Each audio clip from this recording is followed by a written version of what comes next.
Buat kalian yang baru belajar kamera, wajib banget mengetahui apa itu segitiga exposure sob. Ya, segitiga exposure akan menjadi peranan yang sangat fundamental untuk kalian yang baru belajar di dunia fotografi atau di dunia kamera.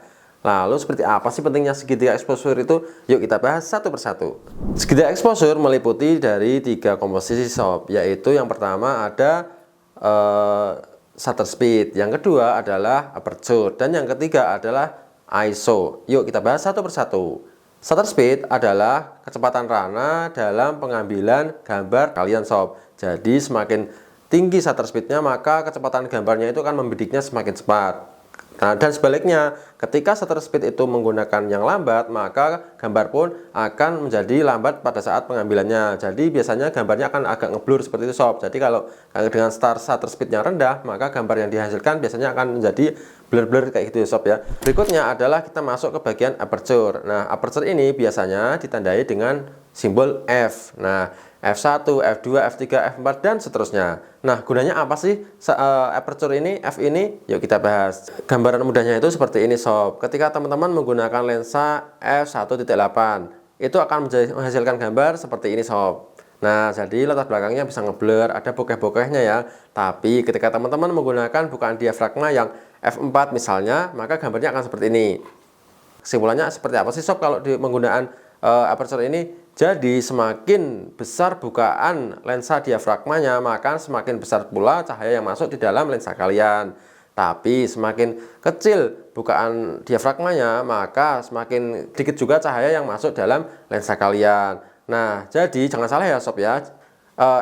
Bukaan diafragma F yang besar itu bukan kok yang kebalikannya ya, yang bukan yang F4, F8, tapi menuju yang F1.2, F1.8 dan sebagainya. Dan yang terakhir adalah ISO. ISO ini sangat bermanfaat sebenarnya untuk penerangan cahaya di dalam kamera kalian. Seperti apa sih ya?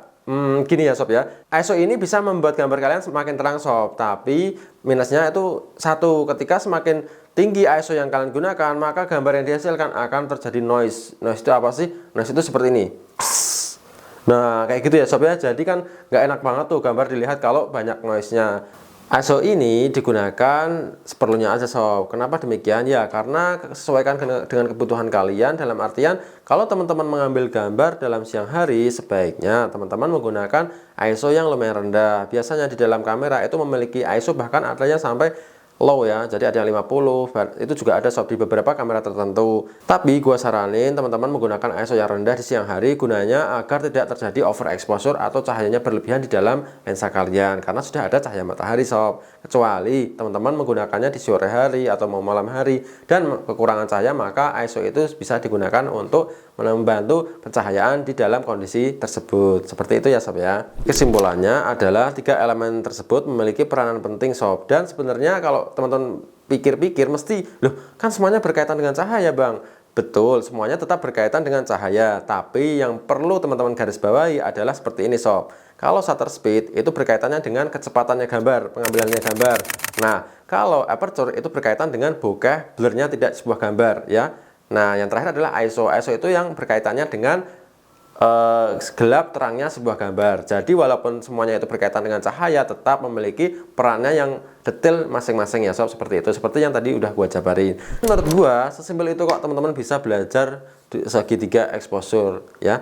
Dan tetap semangat, karena gue yakin kalau kalian mau belajar konsisten dan mempelajari dengan serius, kalian bisa jadi fotografer yang profesional. By the way, dari tadi kalian join atau kalian sedang nonton di channel KMB Creative Media, satu channel yang akan membahas dunia fotografi, videografi, beberapa gear-gear lainnya ya. Jadi kalau teman-teman itu suka fotografi, videografi, pas banget nih buat join bareng kami. Jangan lupa tekan tombol subscribe-nya, dan gua Hasan Basri. Thanks for watching and see you in the next video.